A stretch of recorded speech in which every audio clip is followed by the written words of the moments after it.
This is awesome. Oh, Clark, hey. Good to see you among the living, man. Check it out. It's the latest talent mix. Thanks, Pete. Good to see you all among the living. Uh-oh, is that too soon? Bung!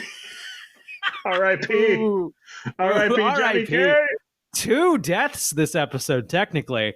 And one was taken right back. I don't. One sticks. Only one sticks. One got better. Hi, welcome to the Talon Mix. It is a Smallville recap podcast. I'm Brian. Zach and I watched Smallville together in college, and now we're doing it again in our 30s. And this is a milestone for Smallville, not a milestone for us. This is the 100th episode of Smallville. We had our 100th episode an indeterminate amount of time ago. We've done... Yeah, that's true. Yeah, probably like 15 episodes ago or something like that. You know. So I'm still impressed with us for sticking with something. Hell yeah. Hell yeah. Especially when there's literally no one besides the two of us to hold us accountable if we didn't do this. Kind of amazing. That's what makes it impressive. Amazing. We answer to no one for this podcast. Truly, not one time has an episode not gone up on time. Have I ever gotten any that I've never gotten a tweet like, "Hey, when's the new episode coming?" Yeah. Usually it's like, "Hey, sorry, we something happened. We're a few days late." And people are like, "Oh, thanks for the reminder. You have a show." Oh, right. I totally forgot. Zach, you're icing your wrist right now. You've got your wrist elevated. You nearly got Johnny Cade on the basketball court. Oh man, yes, I broke my wrist playing basketball last Wednesday, and I had surgery on it today. So I'm okay. The numbing agent that they give you has not worn off yet, so I'm happy right now. Once again, accountable to no one. It would have been perfectly reasonable. Like, hey, I'm having surgery on my wrist today. I don't think I want to talk about Smallville. And you're like, nope, I'm good. No, I factored it in. I was like, I want to do this before the medicine wears off. Sure. Right? Like, I don't know how I'm going to be feeling Thursday night, Brian. Right now, I'm like, let's totally get this fair. Done. The funny thing is, my mom drove me because it was anesthesia, so they they have to put you under. So someone has to give you a ride. And we pull over to the curb, and as I'm getting out of the car, I almost ate shit into like a 6-foot ditch with rocks at the bottom of it. Oh my God. You don't realize how close I came. I didn't realize it was there. Like, this almost went from this minor wrist surgery to like you fucked up. Yeah, serious fucking medical shit. So yes, I'm just grateful. I'm grateful I didn't end up in a ditch this morning. There we go. So man, it's here. We did it. We made it to 100. We watched Reckoning. It's the 12th episode in the 5th season of Smallville. It's the 100th episode overall. It aired January 26th, 2006. This one's usually in the top 5 of lists online, right? Usually in the top 5, top 10 of best episodes. Which is interesting because it's not even notable on mine, I feel like. No, I was a little disappointed by this one.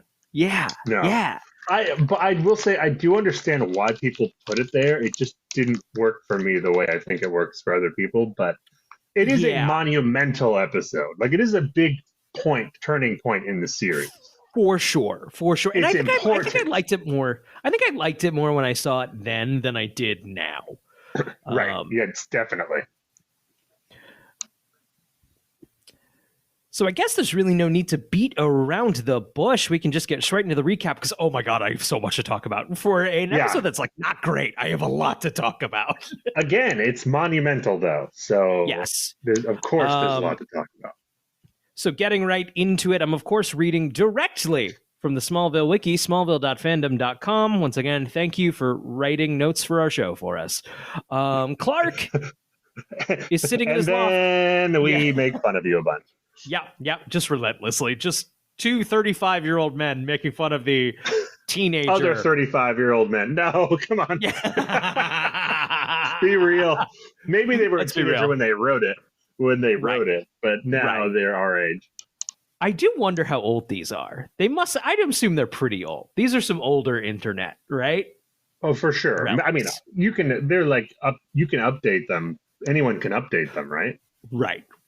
We could update them right now. We never do. We never contribute to the Smallville wiki community. We just fucking peanut gallery it. Well, we contribute our opinion, and if other people want to apply it, I encourage them to take their. Also, what about our scholarship? I have a tally right behind me that I have to explain to people when they come over to my home. Sure, I could not hang it on my bulletin board, but what? Why are you tracking concussions of a man? Yeah. Are these your concussions? Are you okay? Car crashes. Holy shit! You have more than Johnny Knoxville. You're the same number. The same number. Yeah, one more and you're dead. That's it. Clark is sitting in his loft holding a piece of coal. He looks like he is seriously contemplating something very important. And of course, one of the two needle drops is playing right now. And it is James Blunt's Bam No.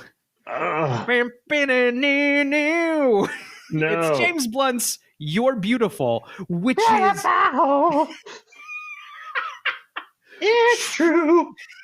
An awful song. It's an awful song. Yes, it's terrible. I think this is the worst needle drop of the show because it's an important moment and we're sullying it with this garbage. I don't want to spend too much time bad-mouthing this song because, as you and I discussed, this song has been kicked enough already. Like, it's a little bit of an ice-cold take. Stop, it's already dead. Right. I think the guy who wrote the song came out and said he hates the song. So, like...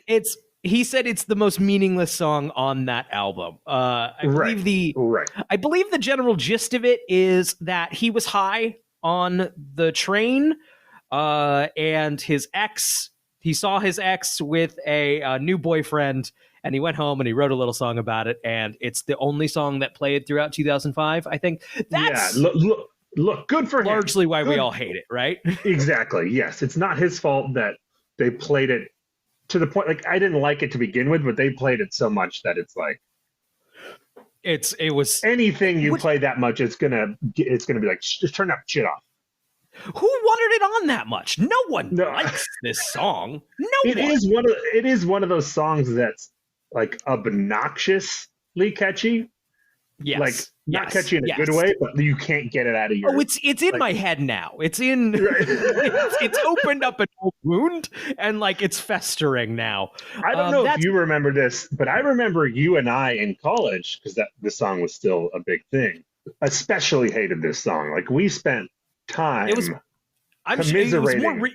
It came out in 2005. This episode aired in 2006, and then I probably would have watched it probably later, 2007. So like a year after that. So like the crest of this song is we're still in the wake of it. It's still playing all the fucking time. Right? Yeah. No, it didn't die down at all. We were still having to listen to this fucking song. And, I will say then spent a lot of time. It was an angry, like, I fucking hate that. Goddamn this. Now, I won't say I like the song or I have affection for the song, but it's now when it came up in this episode, it was rather like, oh, I hate this song, and more, oh, I hate this song. Totally. Nostalgia is a funny thing. Yep. Because even if you hate it, it reminds you of a different time in your life, and exactly, the world was a different place. It's kind of nice to remember hating things that much.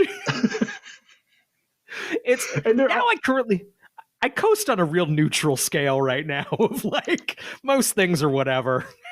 Oh, I used to hate things to a deep degree. I don't think this is necessarily one of these songs, but there are songs that I didn't like when they first came out, but they beat you into submission after like 15 years. Mm-hmm, and nostalgia plays a big part, but you're like, yeah, fuck it. All right, I like this song. Absolutely. And I don't like this song, but I'm not like actively angry about it anymore. It's like, whatever. Right. If someone sings it at karaoke, we're all singing it, you know? Yes, hopefully ironically, but yeah. Oh, sure. But, okay, so Lana appears behind Clark and says she's ready to go wherever he promised to take her. But she can't figure out why she needs snow gear. She even says something to the effect of like, I don't think a mystery date is what our relationship needs right now, which is like, that's something you say with someone you are breaking up with now. Right. Yeah. That's something like a married couple on the edge of divorce is like, what are we doing? You're Mr. Exactly. Date. Like, why are we doing this? Yeah. Yeah. I simply am repulsed by the idea of fucking you. Except for we know she's not. No, we know Lana comes in. A mystery date is not what our relationship needs right now. Our relationship needs for you to dick me down now. Right here in this For loft. sure. Let's right in the barn, go. even though it's cold and I'm sure there's no heating in here. I am ready to go. They don't heat the barn, do they? Because he's Superman. He doesn't need heat. He does. No, so guests fine. must come over and be like, how do you stay out here all day in the winter? It's fucking freezing. It's my secret.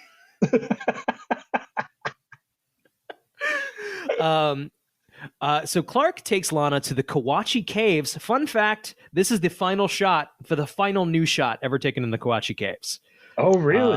We're last done. One. It is seen, I believe, a few times more, but it's all previously shot footage. This is the final new shot in the Kawachi Caves. Whoa, man, we're mourning more than just Johnny K's death this episode. We're mourning the Kawachi Caves. Kawachi Caves. You didn't age well, but we had fun anyway. Sorry, I don't know. No, I think you should do that every time we're saying. That's the anesthesia. It hasn't worn off yet. Oh, yeah.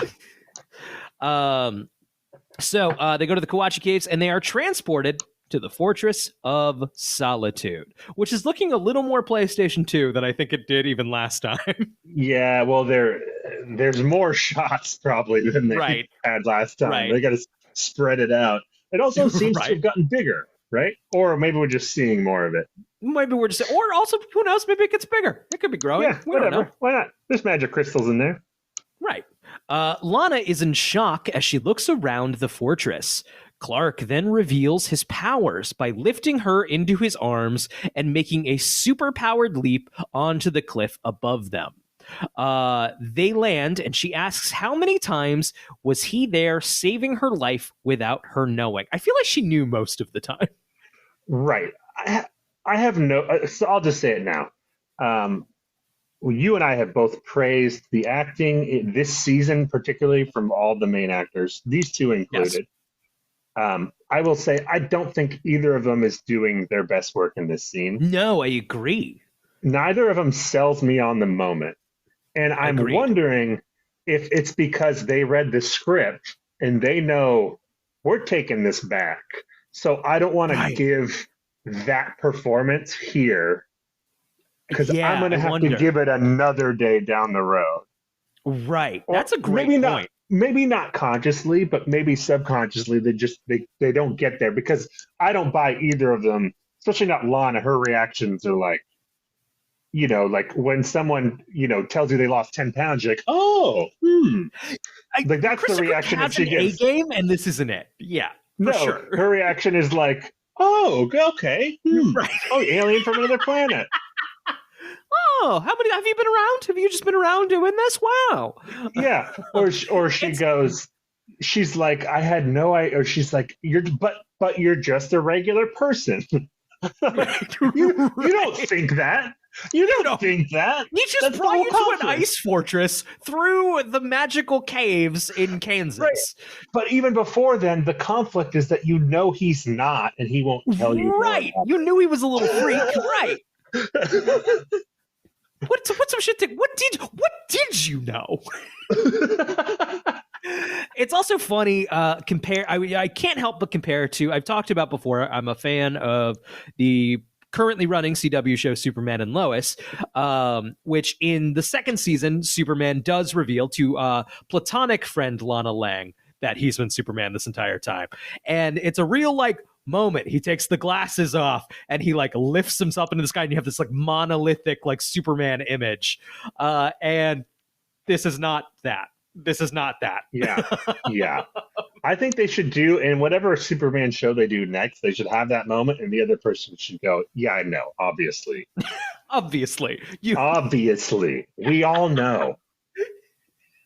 You put glasses on and we're all like, whoa, where'd Clark go?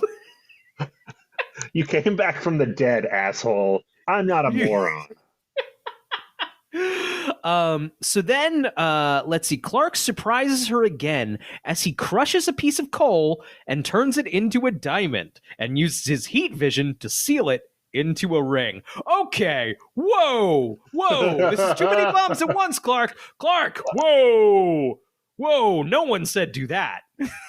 Yeah, I think that's a rough move. I mean, from a writing standpoint, I guess it makes the loss bigger. Gotta get the yes before she realizes the meteor killed her parents. Right. Yes. Hold on. Pause. I was going to wait to get to this, but in the next scene, or a few scenes later, when she tells him yes, no mention of the meteors killing her parents. Nope. Did he skip over that, or did we have that scene and we just didn't get to see it? I'm imagining Clark is just like hoping it doesn't come up. Maybe we won't put 2 and 2 together. Is that because the writers don't want to shoot their wad on that either? Like, they don't want that scene. They don't want her reaction to that, because then if she reacts positively, then in future episodes, Clark can't use that as an excuse not to tell her anything. Right. That's true. I think there's that.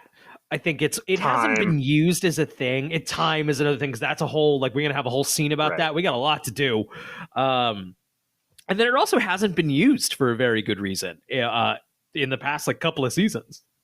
I mean, the last time it was used was Fear Toxin episode in the middle of season 4. Right. So it's been a little while since that's on the top of anybody's mind. Right. Yeah. Yeah. But yeah, even if you take that out, she should have a lot more questions. Right. Than she does about the whole thing. Right. This is a whole episode. I would watch a whole episode of them sitting down. So, like, what up with your cum, though? Right. Yeah, he should explain to her, will you marry me? We may never be able to do it. Just so you know. You're frustrated now. Right. I think anytime I get a hard on, I might set you on fire. It's a maybe. It's a maybe. Or shoot sperm through your back. I really would hate for it to happen, but it's a possibility. Kryptonite condom doesn't work. I tried it. Tried it. Makes me feel real bad. I just don't like it. I don't like how it feels, Lana. Yeah, it's not as good of a feeling. I don't like the poison, the radioactive poison going through my head. Okay. Query. Zach? Can't believe this is the hole we're going down. I said before we started recording, I would like if this was a good first episode for people to jump into. Anyway, so about a kryptonite condom. Would this, in theory, give Lana superpowers? Specifically, one part of her might have superpowers. I mean, I think it's worth discussing. We got to call up Talkville. What if the power is that she's just churning out super babies, right? They come out, they go kryptonite. I mean, then why bother with the kryptonite condom? Isn't that like the whole Smallville rules state that she absolutely would get powers of some sort, whether they're worthwhile powers or shitty powers. That's it's a roll of the dice. Look, sometimes you get something cool. Sometimes you end up like Wheat Boy. Oh, Wheat Boy. Oh, Wheat Boy. So I also love, so Clark crushes a piece of coal into a perfectly cut diamond. Like, they don't just come out of the mines looking like that. He worked on it. He practiced that trick.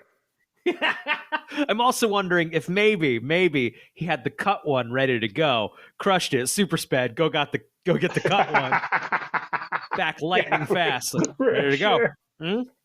It's not lying, it's dramatic flair. There's a difference. So, let's see. He proposes to Lana. He tells her she doesn't have to answer right then and says he'll give her some time to think, considering that his secret is a big thing to deal with. Interesting choice, and I wonder why I guess they wanted to give her a scene later, which she has, where she comes and says yes. I don't quite know why they didn't just have her say yes here. Right. I mean, I guess because it would be a big decision and a lot to take in. But that's why I would have made it 2 separate questions, Clark. I would have. Right, yeah. Maybe like a week later. Yeah, right? Like, I don't know. Gauge and see how she's doing with the whole thing. Right, right. So that's boom. We get the "Somebody Save Me," of course, our theme song, and they return to Smallville. And Clark tells his parents he proposed to Lana, and I have a clip. Oh, great! It's the worst joke I ever heard. Oh, come on, you liked it. Hey, I thought you were going to meet us at the polls. I kind of took a shortcut, get all this loaded up before the victory party tonight. Clark, I appreciate your confidence in me, but come on, I haven't won anything Mom, yet. Dad, I have something important to tell you. I, told Lana everything. What? Right before I proposed to her in the fortress. So, what did she say? I asked her not to tell me yet. It's a lot to put on her all at once. Clark, have you really thought this whole thing through? If I was ever going to risk sharing who I really am with someone, I wanted to be with her. I'm proud of you, Clark. I know this has been weighing on you for a long time. Just like with this election, any big decision has risks with it. I guess it's just hard looking over at your son and realizing you're talking to a man. A man who doesn't need his father's advice anymore. I'm always going to need you, Dad. And of course, we end on Clark and Johnny K hugging because he's always going to need his dad. And I'm sure nothing bad is going to happen here. Nothing bad. I want to throw out there, hey, Clark, kind of a big day for your dad. Right, he couldn't do Something it he's been working towards for a little while. Kind of a big, stressful day. Maybe. I don't know. Think about that. Maybe it didn't have to be about you. Yeah, right, exactly. Also, you are a superhuman who is probably a hard shadow to live in for your dad. And maybe let him have his victory day on his own. Just one day. Just one fucking day for Johnny K without you coming out like, I have big news. Also, I do appreciate Johnny K. Have you thought this thing through, Clark? Yeah, for 5 seasons, buddy. We've all thought it through for a real long time. If you asked Clark, hey, what do you think about Lana Lang? Oh, I didn't realize until you played that clip that the opening sort of pre-lap of the scene is Martha Kay going, "That's the worst joke I ever heard." And he's like, "You laughed, didn't you?" What inappropriate joke did Johnny K tell? I don't know. Gotta say, love that bit of business. I love a little bit of business. I like it too, but I'm telling you, that joke, whatever it is, hasn't aged well. That joke would get us in trouble. Whatever it is. Whatever it is. Okay. So Jonathan tells him he's old enough to make his own decisions without the advice of his father, and that he and Martha are happy for him. Lana goes to the Talon apartment, where she arrives just in time to stop Lois from falling off of a chair. She tells Lois that she has a big decision to make. At the same time, Clark goes to the Daily Planet and tells Chloe about his proposal. Chloe is surprised, but happy for her friends. She tells him that he is lucky to know so soon exactly what he wants in life. Lana goes to the Kent farm and accepts his proposal. So, in the scene with Lois and Lana, Lana kind of reveals to Lois that she has learned some surprising information about Clark, basically. Right. Or someone she cares about, and then Lois guesses that it's Clark. And Lois says, "Are we talking secretly an arms dealer or crying game?" And I missed that. Oh, then you must have missed Lana's reaction, which was nothing like that. which just goes to show you in 2006 in the mainstream, it was it was more concerning if someone revealed to you that they were transgender than if they revealed to you that they were an alien from another fucking planet. Things are I'm not saying things are great right now generally in the culture. I'm not saying they're great. I'm saying we have come a long way. Yes, in certain areas we have. Yeah. Nothing like that. Oh my gosh, no. Jeez. May we Don't joke always about that, continue Lois. learning and improving. Don't joke about that, Lois. No. He's an alien from another planet. It's totally fine. Way less of a change or concerning. Right. Oh, man. Oh, I can't believe you missed that one. I was just like, oh no. I wasn't going to take notes this episode, and then I was like, I need to take notes this episode. There's also a Nietzsche line from Lois there, because she's what was that? She's like, a person could do a lot worse than to end up with Clark Kent or something like that. And guess what? Clark Lois Nietzsche's. Lois is going to end up with Clark. Who would have guessed? Who would have guessed? The scene with Chloe is like we're setting up this Groundhog Day bit. Yeah. Right, where Clark comes into the Daily Planet and a lot of really specific things are happening in the background. Yes. So that later, just saying if we should relive this day somehow, he can explain just hypothetically, he could prove to her that he has lived it before by predicting all the things that are happening. But something weird's going on with all this shit happening. Right. I kind of wish we played with this Groundhog's Day thing more. For sure. I mean, that could be a fun episode in and of itself. I think that would have been a better use of this concept here. Agreed. And the lesson Clark learns. Agreed. But usually, something's up because usually in the Daily Planet, like no one else exists. Right. It's just Chloe. There's no one. Strike even is over. Right. Right.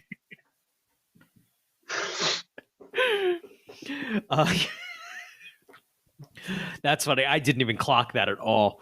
I do have the clip here of Lana accepting Clark's proposal. I do think this is much better than some of the... yes, agreed. So let's watch that.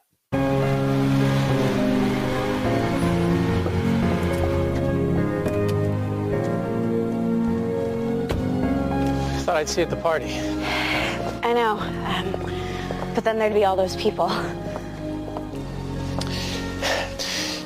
Do I look different to you now? Clark, you look like the same handsome guy I've always known.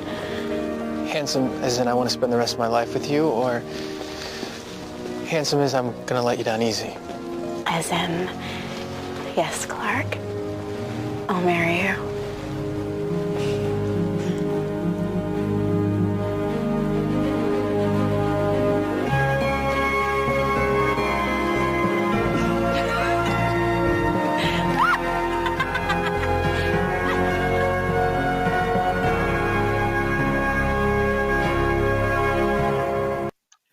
They're much better here, but man, I wish we had more time to play with them throughout the course of the season in this episode. How much better would all of these dramatic conflicts all come to a head in this episode if we actually had a chance story-wise to care about their relationship? Right, we got invested in it. I was just thinking, like, that was a very Christmassy kind of scene. You can't see it on a podcast, but it's snowing. The music is kind of Christmassy. Like, you could have had that be the Christmas episode. Not that I want them to get rid of Lexmas, but like him proposing is the end of the episode and revealing himself to her. And then you have like an episode or two at least to live in that world and be like, oh, this is fantastic. Right. And then it all goes to shit. It's twisting the knife only really works if like you want the other thing and you don't give me a chance. They didn't give me a chance. Well, also, I saw this episode when it aired. Like, I wasn't watching the show regularly, but they were advertising it as, the episode where he tells Lana. And so I was like, oh, he's finally fucking telling me. I got to watch Got this. it. So I watched. Got it. And you knew watching it, yeah, this isn't going to stick. You're like, this is not going to stick. I feel like in college, we'd talk about the famous Smallville, like, first 2 acts where everything's great. Everyone's having a great time. Everything's going to work out for everybody. Yeah. Yep. And then we kill Clark Kent's dad. We'll get more. Well, I'll have more to say when we get to the big kind of middle moment of the episode. But you kind of knew this. This isn't no. Mm-mm. Which is funny. Apparently, according to the Smallville season 5 companion, director of this episode, Greg Beeman, talked about the actual plan in the writers' room was either what does happen where they kill John Schneider, or their big 100th episode thing was Lana and Clark were going to get married for real, which would be an interesting twist. Well, yeah, then you have to break them up at some point, right? Right. I wonder when that decision was. That like early storyboarding, like were they into the season? Like, I don't know, maybe we'll marry them. I really do think the correct decision was made in this episode and then undone, which we'll talk about. We'll talk about, but I think that we'll get to it. Sure. Okay. So Lois is holding an election party for Jonathan at the Talon, where she announces to the crowd that Jonathan has won his bid against Lex for Kansas State Senator, resulting in much celebration. During the party, Jonathan gets a mysterious call and angrily agrees to meet the caller. Lana gets a call from Lex. She goes to his mansion where he is drunk and depressed over losing the election. I think Rosenbaum is doing good work here. A good drunk work, I think, personally.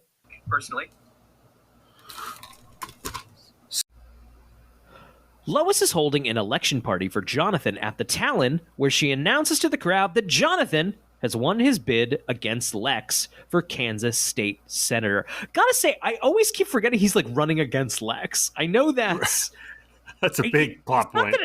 I know it hasn't like not come up, but like I feel like we don't really see Lex's side of things very frequently.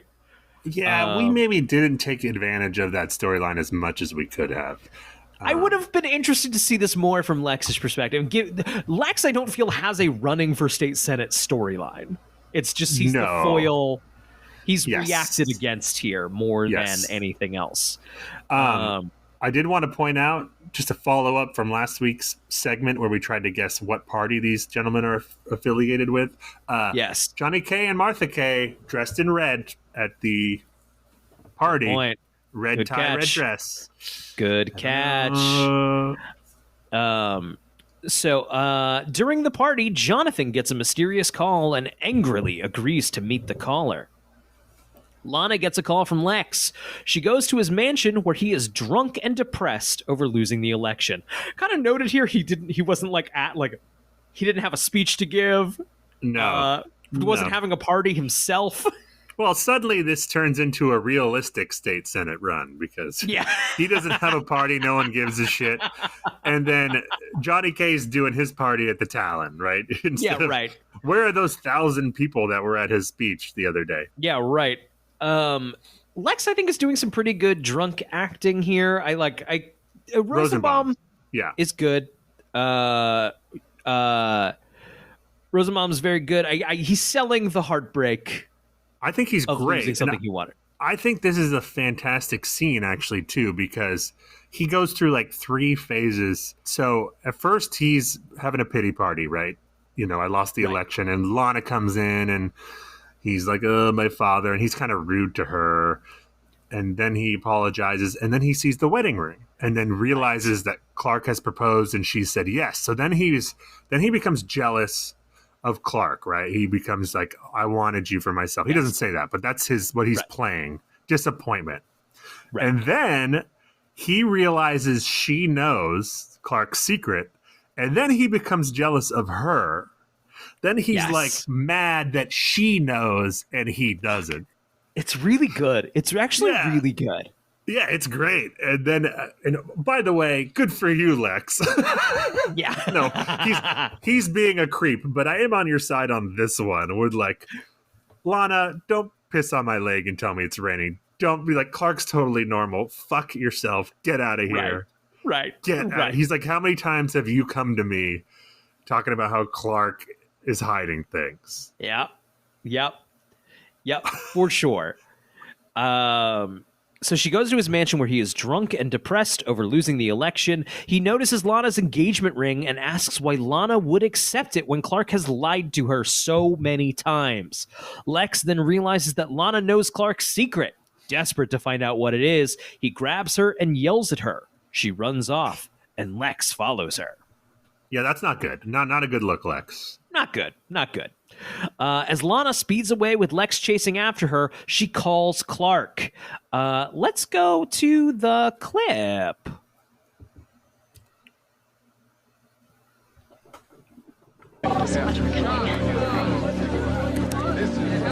Lana, where'd you go? Clark, I'm so sorry. I went to see Lex, and he was really drunk. What happened? He knows. I don't know how he could tell, but he could tell I was hiding your secret. I didn't say anything to him, but he got really angry. Lana, that's okay. Where are you now? I'm on Route 40 right before Loeb Bridge. Pausing real fast here. Do you remember last week when Lana had like that headset? Right, where'd that go? Where'd the headset? She didn't have time to grab it. She left it at Old Navy. And actually, had she not been on the phone, maybe the following wouldn't happen. Hold on.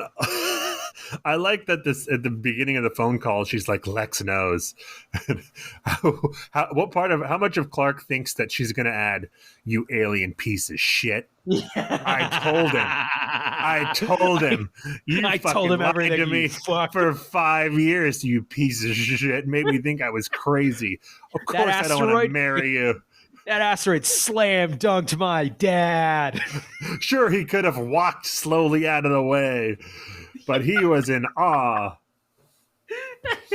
I believe here she also mentions that she's near Loeb Bridge. I assume that is a nod to Jeff Loeb. 100%, yeah. I mean, it's not a name you can just say, like, roll off your tongue easily. She borderline looks to camera and is like the comic book guy. Loeb Bridge. That was when I would watch the shit in college. Every time like a name like that came up, it was like, I would just jizz in my fucking sweatpants. Like Clark wishes he could. And now like pop culture is so fucking inundated with it. It's like, yeah. Yeah, what the fuck shut the fuck up. Yeah. Shut the fuck up. Keep moving. All right, continuing on. Oh God, he's coming after me. Lana? Hurry up, Clark. Hey, Clark? So we got Lex is pulling into the other lane and he's coming adjacent to Lana's car. Hey, Clark. Clark have super speed. Time to go. Go. I think I texted you. I wish I was Clark's friend so I could just constantly remind him he has super speed. Just like if only one of us could run real fast. And it's gonna be even more relevant later in the episode. How popular do you think? I know Clark's in college right now. If Clark was a partying young man, if Clark did that kind of thing, how popular would Clark be? Like, we're out of beer. No, we're not. Boom. Whoa! Oh! Smallville. Wasted opportunity. That's Red K Clark's move. That's for sure. Why didn't we get the Red K college episode? Damn it. Oh, fucking shit. That would have been good. I'm going to write a whole bunch. We should keep a list of Smallville specs we should write. Yeah, just a whole season. Yeah. Smallville 4.5 or something. Like, this podcast will turn into just us reading our Smallville fan fiction at each other. Oh, and then we get. What if we could get Rosenbaum? And That's it. What's Cameo for if not to get people to read your Smallville fan fiction? We have to pay for each line. Yep. Probably $100,000. Worth it. All right, Lex is pulling up beside Lana. So we can talk. Lana gets aced by a school bus. Fucking aced. Like her dad. By a meteor. This car flips 17 times. It's also... I didn't even think about the car. Now, here's the thing. Is this 1 or 2? This is 2, right? For the bus? 2. Oh, shit. That bus ain't okay, right? I don't know. Do we that see it? It'll show it in a second. Now, I had another point of order. Yes. If he goes back in time and undoes it, it still counts for our purposes, right? I think we've established that it counts. I think so, yes. Because we've had dream sequences where cars get destroyed, and we accept those.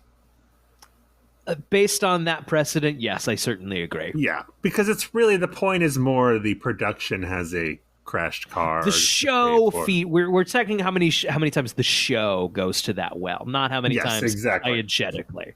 Yes. Okay. Great. Great. I'm marking it down. Great. Continuing on here. No. Lex gets out of the car. Clark has just arrived using the super speed he probably could have done and saved the day a little earlier with. And now Lex has seen Clark do it. This is for like the 4th time. Now this is the 4th time he's like learned of Clark's powers. And you know what? Rosenbaum nails it every time. Look on his face. He does. Yeah. Well, he has to play grief and shock. Right.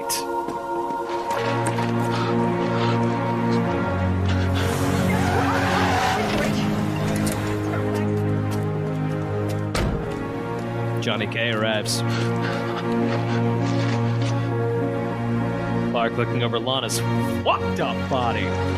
Fucked up. Yeah, a lot of blood. Come on. Lana! No! Lana! No! If we see Johnny K pulling Clark, Superman. He's got a little kryptonite in his pocket. That's a great truly point. Racked by grief. Right, yeah, grief where he can't control it. Like Johnny K's a pancake. He just flattens him out. I'm not, and Tom Welling is doing work here. Whether it's good or not, I think it's up for discussion. But I'm enjoying what he's doing here. I think it would have actually been very powerful, especially since we're going to take it all back anyway. If we just saw him like lose it. Right, yeah. He just clotheslines Johnny K with his pinky. Just like... There's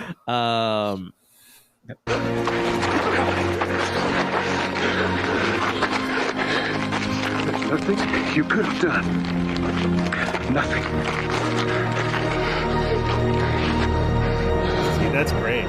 See, that's great moment to have actually stick.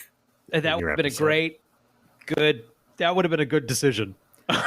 This is the time to talk about this. Yes. First of all, I'm going to mark the bus down, even though we didn't see it, because I feel like there's no way that bus is driving home after that. That bus ain't driving. That bus part ain't of a crime home. scene. It's part of a crime scene. So, look, I'm sure it's annoying when you're a writer and people play Monday morning quarterback about your TV shows, but no one's listening 15 years anyway. later. Yeah, no one's listening anyway. But I remember watching at the time, and I had the same thought of, wow, that's such a ballsy move, and it's really brilliant because it gives Clark a reason not to ever want to tell Lois his secret in the future or anyone else. Because as soon as he shares it with her, she dies. Yeah. Right? Yeah. Yeah. And also even the moment where Lex looks at him, I was like, oh, that's ballsy. Lex, that's how Lex finds out. Like, we're just really going for it.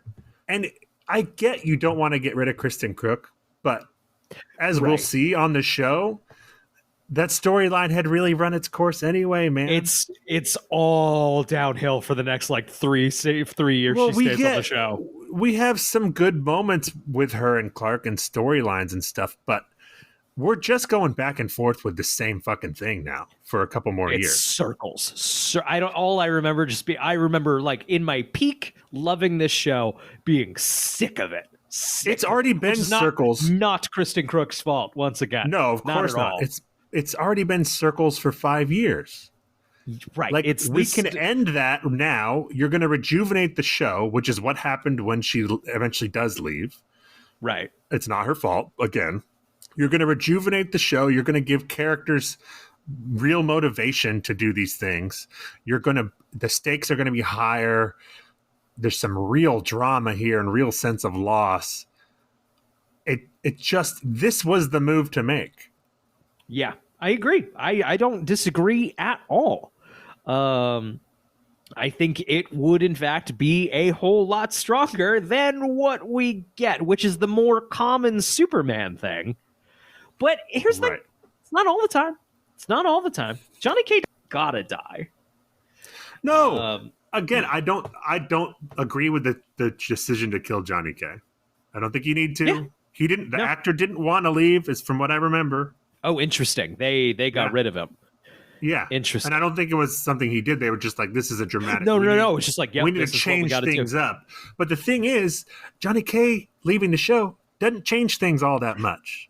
No, Johnny K is less. We've talked about it before. Is less of a presence than I remember. Right. You're not. I think Johnny K being a senator is more interesting than him dying. Yeah, I don't know. I agree, but I just think they had this moment for a split second where I was like, oh, what a big swing. Go Smallville. Good for you. And then they're like, no. Back to status quo. Right. We can't possibly let this stand. So distracted, she turns just in time to see see a school bus. The bus slams into her car, causing it to flip several times, killing her. Clark super speeds onto the scene, witnessed by Lex, only to realize he's too late to save Lana. Jonathan, on his way to meet the mystery caller, stops on the side of the road and pulls a devastated Clark away from Lana's body, telling him there was nothing he could do. It's very, is that my daughter in there?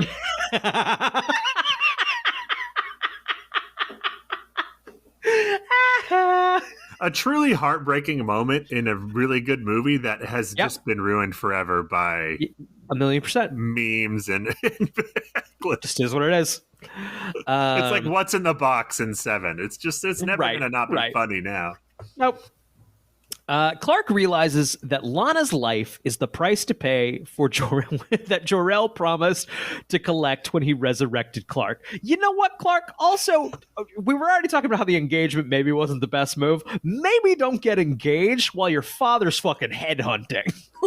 Which one? Which one? Am I going to hit the button? Am I going to... Right. Huh? You know your magic dad is actively looking for someone you love to kill. I would be like... Lana, let's break up for a while until someone dies. Because, like, I will say, it's also, when Clark's powers are returned, it's a little presented like Jor-El's like, all right, I brought you back, now I'm going to fucking kill somebody. Though now he's a little like, the universe. Right. I wrote that down. It's the universe's fault. He's a little taking the foot off the pedal a little bit here. On the universe is to blame.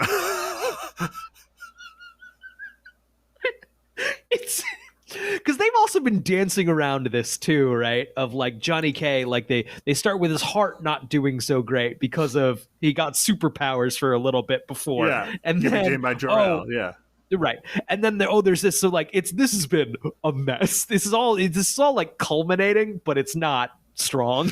Is this their attempt to answer it and be like, Jor-El doesn't have powers to take life. He just knows the laws of the universe and knows that but he does say life force. Like he takes someone's life force. Right. No. There's some tomfoolery happening here, and I see through it. So Clark realizes that Lana's life is the price Jor-El promised to collect when he resurrected Clark. He goes to the Fortress of Solitude and pleads with him to fix it. I have another clip. We're at the. How could you take her away from me? Human life is fragile, my son. You knew a life would be exchanged for yours. Don't make her pay for my mistake. If I hadn't told her the truth about me, she'd still be alive. You have to let me fix it. Your powers on Earth may seem extraordinary, Kal-El, but we are not gods. We're riding a line. You literally brought me back from the dead. Right. This is not her destiny, and you know that. There has to be a way. There has to be a way to fix this. Please. There is one trial you have yet to experience, but you must heed my warning. The tide of fate is impossible to stop. Even if you are able to alter one course of events, the universe will find a balance. There is only one crystal. Once you make this choice, there is no second chance. So I love that Jor-El, Clark comes in like, I gotta fix it. And Jor-El's like, hey, sorry, pal, that's not possible. I really want to, though. Well, I guess we can pull out the magic oopsie crystal. Yeah, the whoops crystal. The whoops crystal. Now listen, it's whoops only crystal. Got one of these. We only got one of these. Are you sure you want to spend it on your dead fiance, Clark? High school girlfriend. Clark, I want you to think about. Oh, he's gone. Oh, he's gone back in time. Is this maybe something you would, Jor-El? You've been hanging on to this. Also, like maybe Clark would have liked to know about the oopsie pistol or the oopsie crystal when he got fucking shot and he entered a devil's bargain with a thing that would fucking kill someone he loves in exchange for his own life. Maybe he'd love to oopsie crystal then. Or hey, Jor-El, maybe you would have used the oopsie crystal when your fucking planet blew up.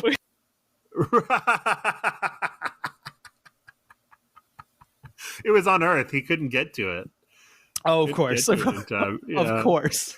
Why would you leave your oopsie crystal billions of light years away? You idiot.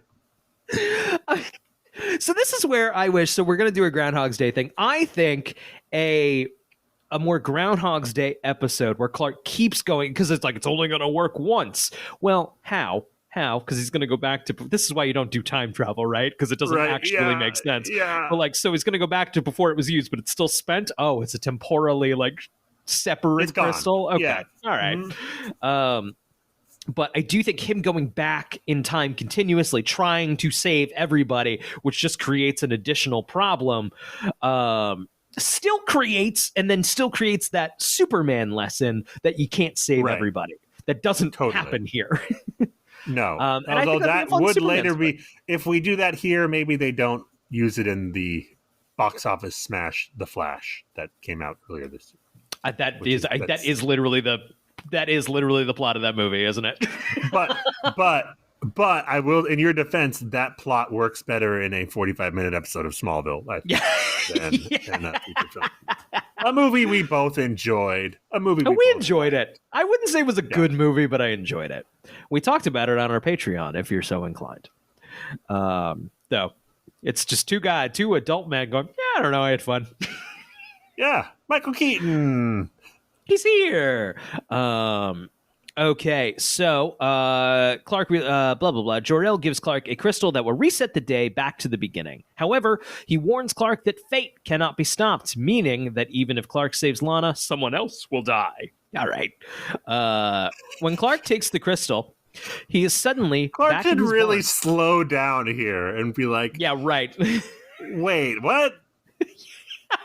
This is just... We're just playing Russian roulette with my family members at this point. Yeah, right. Maybe it'll be Lex at some point. I could lose Lex. Yeah, Lex and I are already on bad terms. So when Clark takes the crystal, he's suddenly back in the barn holding the piece of coal. It plays again. We get the music cue again.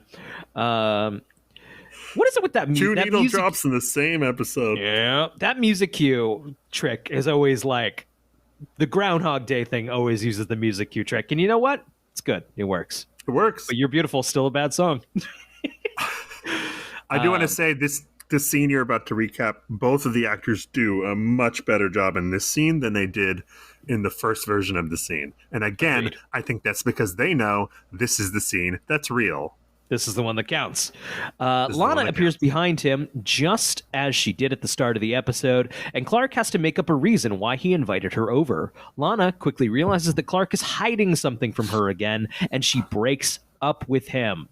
Depressed, Clark goes to Metropolis and tells Chloe everything, including how he had already lived the day, and about his proposal to Lana. Chloe is shocked to hear about all of it, but promises to keep an eye on Lana to prevent the accident. Look, I know I just said that they should have kept her dead because it would provide a great reason for him not to tell anyone in the future, because he told her and she died right afterward. Right. But I also think if you are given a redo, that lesson would go right out the window and you'd be like, I could still tell her and save her. Yeah, right. I can do both. I'll just Lex. You can't go to Lex. She doesn't. I would explain to her, yes, I'm an alien. Also, there's time travel. It's not a leap after I'll do it one time. Thing. I can only do it one time. Look, this is my one chance. I learned about the Uchi crystal 10 minutes ago. I need you to literally stand next to me for the next 24 hours. Mm-hmm. And then we'll talk and we'll come up with a plan. And then you will live in a padded cell where nothing bad will befall you. Yeah. Though I guess it still leads to the events where Johnny K dies. Right. Johnny K still gets worked out.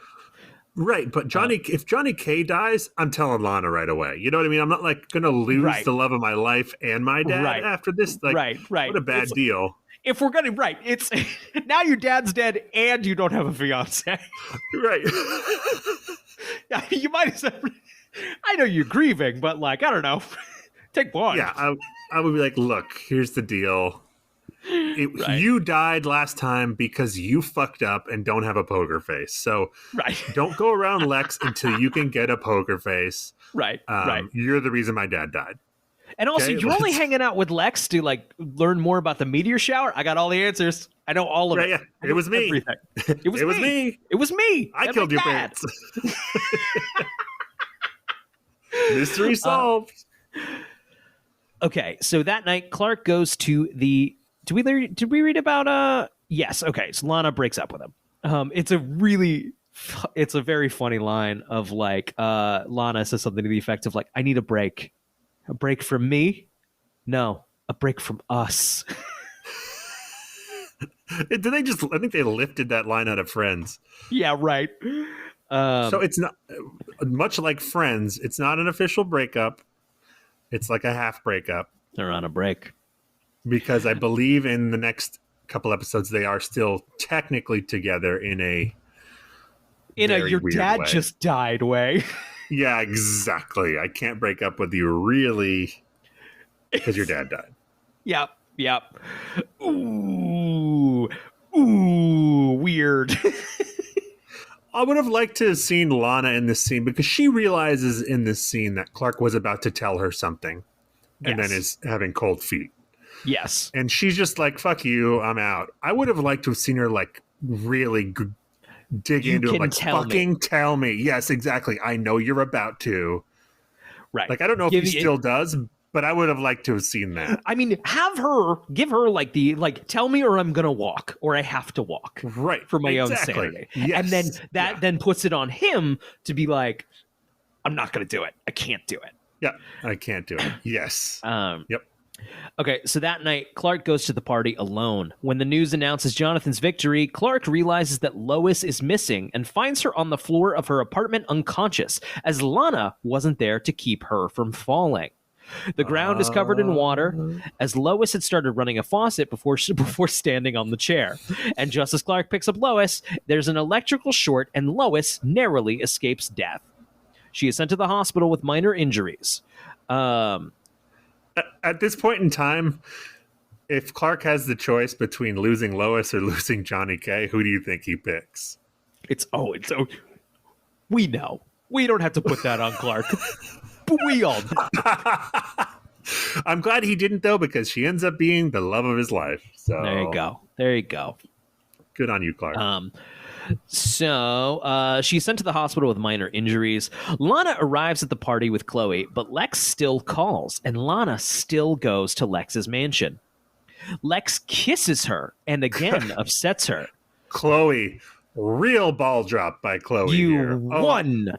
Job, Chloe. She's like, I won't let her out of my sight. Oh, wait, she's been gone for at least 30 minutes because she's already at Lex's house and running. Right. Do you think Chloe realized it at 15 minutes and then came up and then spent the next 15 minutes thinking, what the fuck am I going to tell him? How am I going to at all salvage anything? What can I say? Coming up with an excuse. What if I slam my head into the wall and I get a concussion? And then Clark, you weren't here and I fell really. Oh no! Right, yeah, it's your fault. Yeah. Or maybe Chloe's like, with Lana out of the picture, maybe Clark needs someone's arms to fall into. Yeah, that's it. So Lana speeds away. Lois, concussion. Yes, for sure. Almost missed that. Almost missed it. Jesus. This is the 100th episode. They should have hit all these categories. Yeah. And we also shouldn't almost be missing things like that. We should be more on our fucking game. Absolutely. Lana speeds away, and Lex tries to apologize. But this time, Clark stops the bus before it hits Lana. However, he sees Lex consoling Lana about their breakup. The old swoop in. Don't leave out the part where Johnny K drives by in the truck, sees Lex and Lana talking, and gives her the dirtiest look the absolute Johnny K has ever given anyone on this show. The filthiest fucking, how dare that woman. Yeah, and it's not like at Lex, it's like at Lana, you're dead to me. The look is, you're dead to me, Lana. Mm-hmm, you're dead to me. Mm-hmm. Oh, she's got to live with that for the rest of her life. Her last interaction with Johnny K was him looking at her, hanging out with his son's nemesis, and being like, "You're done. You're done." He died with that pressed into his brain. Lana Lang. This time, Jonathan arrives at his destination, which turns out to be a secret meeting with Lionel Luthor back at the Kent farm. Lionel shows something to Jonathan that throws him into a rage, and they get into fisticuffs. I just have this clip here. I think it's really good, and I think it's John Glover. It's John Glover. It's John Schneider. John Schneider's bringing it as best he can. He's no John Glover, but nobody is. So here we are at the Kent farm.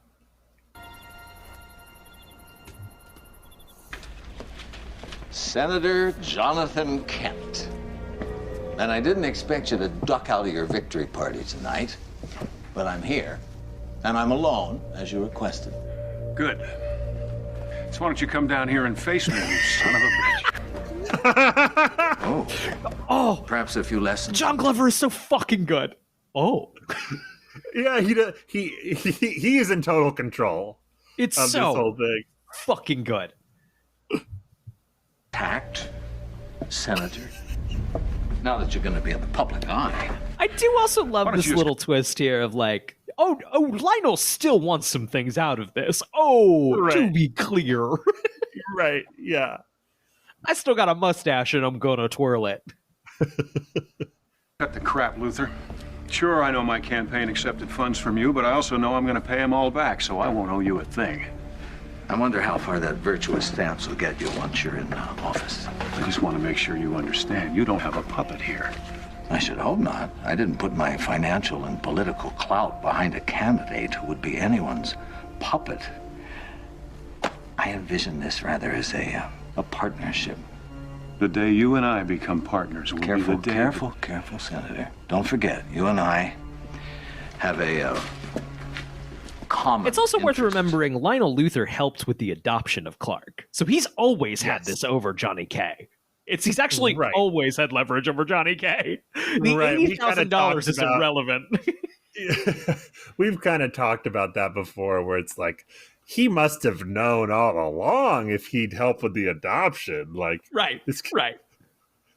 I think supposedly he figured it out when Jor-El entered his body at the beginning of the season, or whatever the fuck. Sure.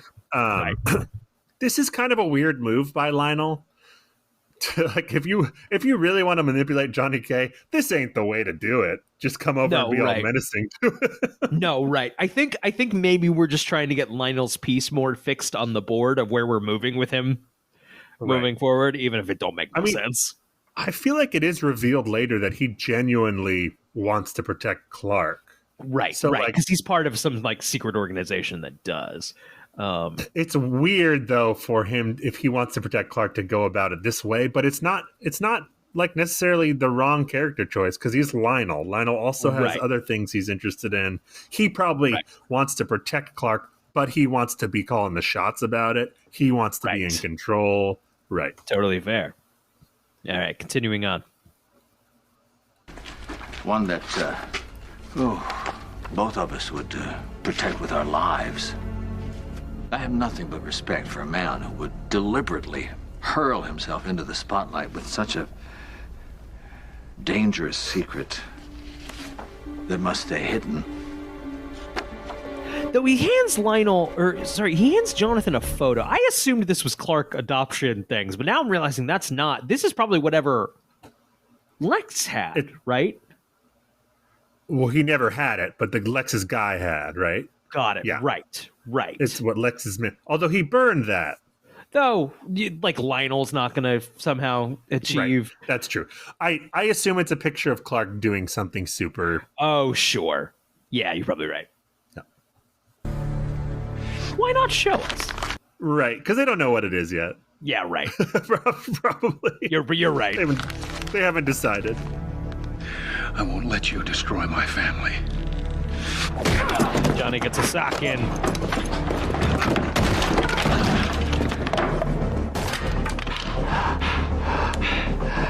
We can withstand anything you bring down on us, because we have each other. That's what will always separate the Kents from the Luthers. Now, why don't you get... Johnny's not feeling so good. Why don't you get the hell off? That was really good heart attack acting. Great heart attack acting. A+. Yeah. So the rest of the scene goes like this. Johnny K stumbles out of the barn just as Clark and Martha are getting home. He collapses. They run over and, Jonathan! And then Clark's like, no! And they sit there. The camera pulls back, for 15 seconds. Clark could have him at the hospital. Granted, it's Smallville medicine, but he could have him at the hospital now. Now! You don't have to wait for an ambulance. What I want the exact shot from Man of Steel and Johnny Cage just holding up his hand like, no. Tornado just shows up, takes him away. This is once again where where I'm just imagining Zach, Clark's friend, who just shows up. You have super speed. Go, let's go. Do the thing. Time is important in heart attack situations, right? One of the that's a there are some things they can try if they get to there quick enough, right? Like maybe you use your super speed to go to Metropolis Hospital, just to be clear. Right. Yeah, take the extra 0.5 seconds. Yeah, skip past Smallville Medical. Go to the vet before you go to Smallville Medical. Because they're going to give him a foot rub. And like, is this doing anything? You're like, no, yeah. Yeah, your Achilles tendon seems fine. I don't know what you're talking about. All right. So Jonathan dies in their arms. Martha and Clark drive up and catch him as he stumbles onto the ground. After taking a final loving look at his family, Jonathan dies in their arms as Martha and Clark beg him to wake up. Soon, less begging, more running. More running, Clark. No, my AI crystal dad won't allow it. maybe Clark's satisfied with this decision. He's like, I'll take this one. Yeah, all right. I don't want to do it all over again. I can't listen to that fucking James Blunt song one more time. Because a banger's coming up on the needle drops. Yeah, we redeem ourselves with the final needle drop. We have our worst and one of our best in the same. Definitely, episode. this could be needle drop of the year for sure. Soon it is the day of Jonathan's funeral as he and Martha quietly prepare. Clark is overcome with guilt, knowing that his desire to save Lana ended up costing him his father. Martha tells Clark that he can't feel guilty because even if he had the chance, he would never have been able to choose between Jonathan and Lana. He confesses to her that he doesn't know if he can be the man Jonathan wanted him to be without him there to guide him. Martha assures him that he's already becoming a man Jonathan would be proud of. Clark helps Martha put on her necklace, and the devastated mother and son hug each other as they try to come to terms with what's happened. Good scene here. Ned O'Toole always brings it. All of Clark's close friends and several other Smallville residents attend Jonathan's funeral in Smallville Cemetery, including the Luthers. Lex stands in the back, unseen. This scene is so... I'll just finish the paragraph. But Lana comes over and holds Clark's hand as others leave. Clark is the last person at the gravesite. Alone and guilt-ridden, he picks up a handful of dirt and sprinkles it into his father's grave. I do feel like this scene's really good. We got the Peter Gabriel... I Grieve song playing. You are muted, Zach. Yes, let me tell you, when I saw this episode for the second time when we were in college, immediately paid the 99 cents for that song on iTunes and Great played fucking it song. Maybe 75,000 times in the next few months. Amazing song. I know this is Peter Gabriel. I do frequently play the game of, fuck, I thought this was a Phil Collins song. Yeah, it's the Genesis game. Yeah, it's the other Genesis guy. I think In Your Eyes, I lived my life thinking that was Phil Collins. And then I was in my dad's car. He had like the Sirius satellite radio thing. And I'm like, fuck, is this Peter? Is this fucking the other Genesis guy? Fuck. I should hold my tongue because maybe I don't know Phil Collins as well. But in terms of solo work, I generally prefer Peter Gabriel's. I think you're correct. Like I said, I think half of the stuff I like from Phil Collins I've attributed to. It was just Peter Gabriel. Yeah, it's Peter Gabriel. This scene's great. I love whenever a band breaks up and people go into solo careers, everyone's chomping at the bit to be like, who is really better? Let's find out. It's like Ben Affleck and Matt Damon after Good Will Hunting. It's like, which one of you is the talented one? We've gone back and forth on that. Several times. I think they both are. I think it turns out. You know what I found very charming? I watched some interview with them, and they said they kind of stopped making movies together because they didn't want to be they essentially didn't want to be like a duo act, right? They didn't want to be associated in that way. And then I think it's Matt Damon in an interview was like, at some point I was just like, I missed working with him, and like I wish I'd spent more time doing it. And now they work together a lot again, and it's delightful. Right. They're like, why weren't we just doing this the whole time? Right. And I think that's delightful. So this scene here, of course, we get the chunky fake snow, which is always coming down in those big chunks. Slow-mo. Yeah. Slow-mo. Yeah, everyone's in the black. We kind of get a little bit of the pieces on the board in this. Like, we have Lex kind of away from the... Is Lex like, does this mean I win?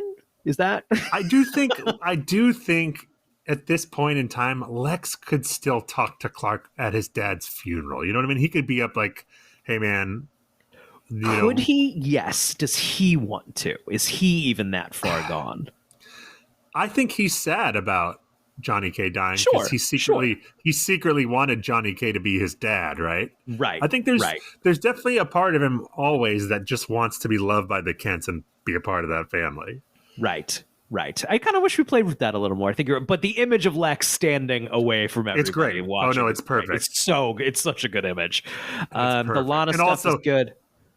Yeah, and then you're probably about to get to it, but you have Lionel kind of just brush by the front of the frame. He brushes by Martha and like gives her a little like, I'm waiting in the wings. Just immediately. Oh, it's so fucking good. Great scene, great needle drop. I would say this is the best part of the episode, and it's so melodramatic. But that's what I come to Smallville for. Exactly. I mean, if you're gonna kill Johnny K, this is the best funeral you could possibly have. This is exactly. This is the only shot where sans Johnny K, because he's presumably in the box, where the entire main cast is in the same scene. Oh, really? This is it. At least up until this point. I don't know if it'll happen again. Yeah. Let's go through some fun facts. The featured music, of course, was "You're Beautiful" by James Blunt and "I Grieve" by Peter Gabriel. Let's see here. The wiki here has the writers knew what they were going to title this episode sometime beforehand. Yeah, that's all of them. All the episode titles are determined sometime before the air date. I bet a couple of them, they were like, okay, fuck, they're calling us. They're about to air the episode. They need a title. Fucking fire. Yeah. Transference. Yeah. They had a thesaurus on the writer's table for sure. Yes. To name these fucking episodes.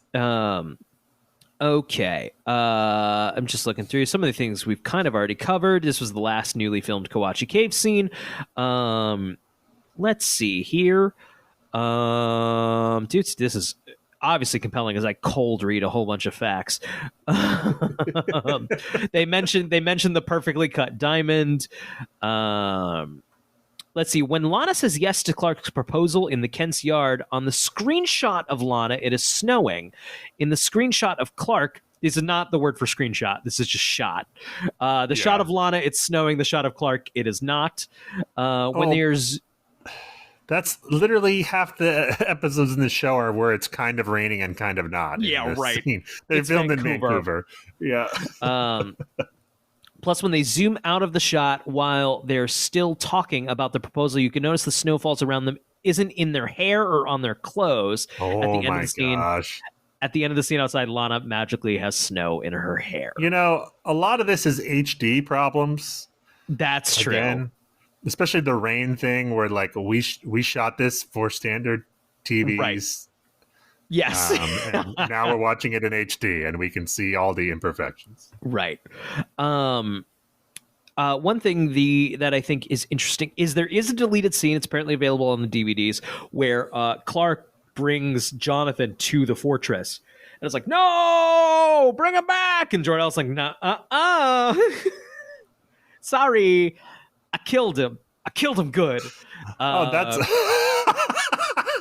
That's why he didn't take him to the hospital. He's like, I'm just going to go to Jor-El. I know he has another oopsie crystal. He's got sure. One. He told me it was one, but like he didn't tell me about that one. He was right. Yeah, he's got at least one more oopsie crystal. I'm glad that scene's deleted. I don't think we need it. I think that cheapens it. Yep. Let's see. Although I would like a scene of him going to the fortress and just tearing that fucker down piece by piece out of anger. Like, that would have been good. You know, he has a conversation with Jor-El after this. Like, he goes back up there and like, yes, definitely. Greg Beeman. This is he was the director of this episode. This is the last time he directs an episode until season 9. He'll direct an episode of season 9, and then he will direct the finale of the series. Oh, wow. Tom Welling and Michael Rosenbaum are the only actors to appear in every single one of the first 100 episodes. Interesting. Yeah, it makes sense. Yeah. And I guess that's everything. When Clark tells Chloe that he has already lived this day, she responds, "What did you do? Spin the Earth backwards on its axis." So that's a Nietzsche line we missed. Is that a Nietzsche line? Yeah, I guess it qualifies. What did you do? Spin the Earth backwards on its axis to go back in time? I'd say that's Nietzsche. Yeah, that's a reference to the movie. It's not. I thought Nietzsche was like, this thing's going to happen someday. But I think you're right. No, I think that certainly counts. I think you're right. So yeah, that's gonna wrap it up for the 100th episode, Reckoning. Wow, holy crap. Zach, to 100 more. Oh yeah, hell yeah. The 200th is really good, if I remember right. I believe that is a very common consensus. I think that sticks the landing better than this one does. I haven't seen it. I'm excited too. The whole thing is spectacular. So this has been the Talon Mix. Obviously, it's a Smallville recap podcast. We have a Patreon. There's a link if you feel so inclined. We have some bonus stuff. As always, a review or just a nice comment in our Discord really makes our day. Thank you if you take the time to do so. We appreciate you so much. This show is one of the highlights of my week. It's so fun to do. And as we do the 100th episode, I just want to say, some days I'm more excited to do it than others, right? Some weeks I'm dragging my feet a little bit on actually getting it up, making it happen. I want to say, though, Zach, I'm so glad we do this. Yeah, fuck yeah, man. I don't know if people know, people may not remember this. We don't talk about it every time, but we always stayed in touch from college, but we started hanging out weekly again for the first time. We stayed in touch via first Facebook messaging and then text. Yes. We didn't speak until this show. Yes. I didn't hear your voice until this show. Yes. And now, you're one of my best friends in the entire world. And hell yeah, man. So sometimes I drag my feet. It's the thing that's never a drag. The thing that's never hard to do is to hang out with you once a week, man. Fuck yeah. Thank you. Right back at you, man. This is often the highlight of my week. It's a lot of fun. And to 100 more, whether anyone's listening or not. They very well may not be. We'll still be here. Zach, do you have a question for the Smallville gods? Oh, yeah. I do have a question for the Smallville gods. After Johnny K wins this February election and dies, what are they going to do about his Senate seat? Is it possible that they're just going to give it to his wife?